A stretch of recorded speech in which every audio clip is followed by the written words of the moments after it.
Você sabe quais são as principais diferenças entre lucro real e lucro presumido? Quais são os pontos principais do ponto de vista tributário que você deve avaliar na hora que for fazer algum trabalho envolvendo lucro real e presumido? Se você quer saber tudo sobre esses principais pontos de uma maneira prática e didática, fique até o final desse vídeo.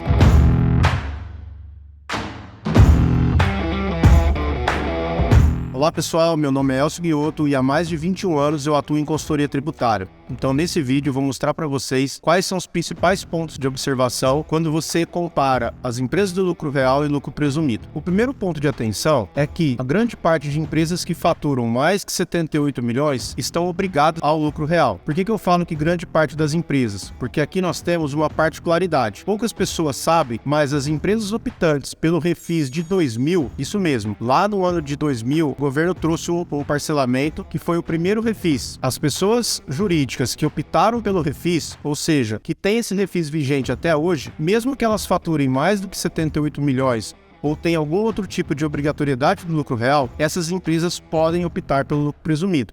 Então aqui é uma exceção à regra para as empresas que faturam mais de 78 milhões. Os outros principais pontos são quais os tributos que impactam nas apurações de lucro real e presumido. Então aqui a gente precisa sempre lembrar os principais tributos que impactam os dois regimes de apuração são imposto de renda, contribuição social, PIS e COFINS. Então, quando você analisa a sistemática desses 4 tributos, você tem aí os grandes pontos de observação em relação a essas duas sistemáticas. Qual que é a diferença principal entre lucro real e presumido? O lucro real, ele é partido do efetivo lucro, ou seja, eu tenho as minhas receitas, menos os meus custos e as minhas despesas. Com base no meu resultado contábil, é que eu faço os ajustes de adições e exclusões para que eu chegue na base tributável para fins de imposto de renda e contribuição social. Então, diferente do lucro presumido, o lucro real eu tributo pelo efetivo lucro, ajustado sempre pelas adições e exclusões. Já na sistemática do lucro presumido, o próprio governo me traz uma presunção. Então, de acordo com a minha atividade, eu tenho uma presunção que o governo entende que aquela minha atividade tem, eventualmente, aquela margem de lucro. Por exemplo, as empresas prestadoras de serviço. O governo entende que os prestadores de serviço têm uma margem de 32%. Então, se você pegar uma empresa que fatura 1 milhão, o governo entende que 32% desse 1 milhão, ou seja, 320 mil, é a margem de lucro efetiva daquele contribuinte. Ou seja, para fins de apuração do imposto de renda e da contribuição social pelo lucro presumido, a gente parte desse lucro com base no percentual de presunção.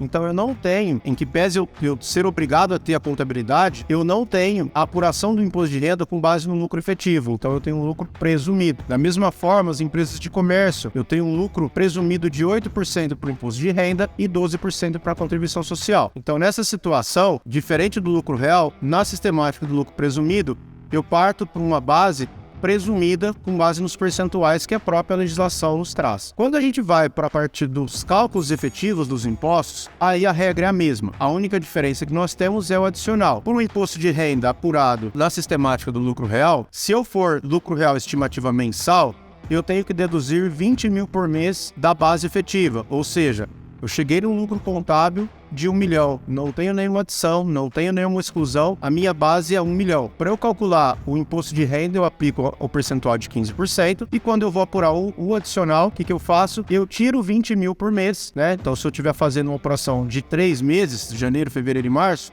do lucro acumulado de 1 milhão, eu tiro 60 mil e aplico 10%. No lucro real trimestral, da mesma forma, eu aplico 60 mil no lucro presumido. Então, a única diferença que nós temos é quando eu tenho estimativa mensal, ao invés de eu aplicar a presunção para o cálculo adicional, os 20 mil, eu apuro 60 mil para o trimestral e 20 mil para a estimativa mensal. Do restante, o cálculo é o mesmo e a contribuição social também parte da premissa de que cheguei nas bases tributáveis, tanto para lucro real quanto para lucro presumido, eu aplico a alíquota de 9% e chego na contribuição social a recolher. Os outros tributos que impactam as apurações e tem grandes diferenças entre lucro real e presumido é o PIS e COFINS. Então aqui a gente precisa entender as sistemáticas de PIS e COFINS. Hoje nós temos a sistemática cumulativa, não cumulativa e a sistemática mista. Nós vamos ter aqui no canal um vídeo específico de cumulatividade, não cumulatividade e regime misto, onde eu vou trazer as principais particularidades desse regime. A grande diferença é, empresas do lucro real, elas estão automaticamente obrigadas à sistemática não cumulativa. Então essa é a regra que se aplica para todas as empresas.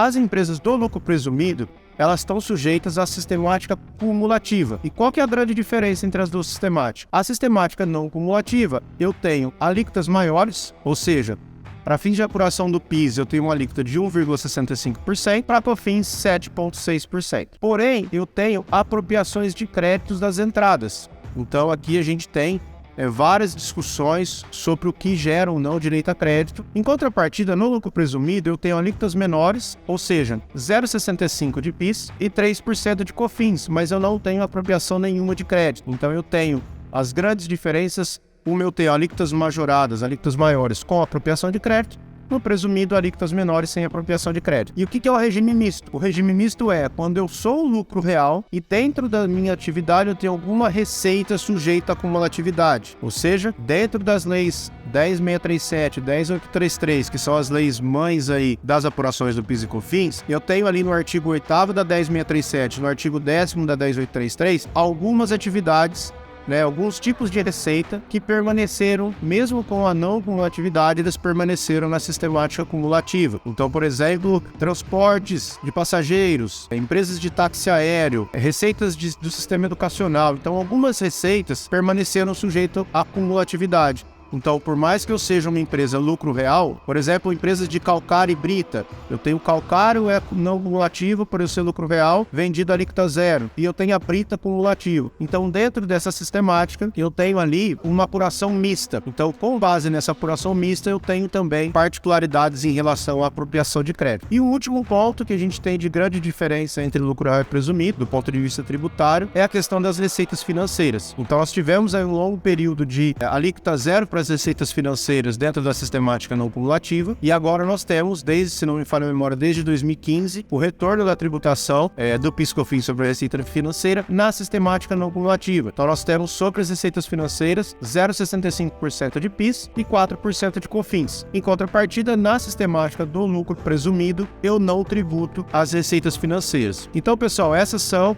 as grandes diferenças e os principais pontos aí, as principais particularidades quando a gente analisa as empresas de lucro real e lucro presumido. Então, se você estiver atento a todos esses principais pontos, dificilmente você vai ter aí algum erro na apuração, ou na sua apuração, ou na apuração do seu cliente, em relação às apurações do imposto de renda, da contribuição social, do PIS, da COFINS, nas sistemáticas do lucro real e do lucro presumido. Então, pessoal, se vocês gostaram desse vídeo, eu peço que vocês compartilhem com outros tributaristas.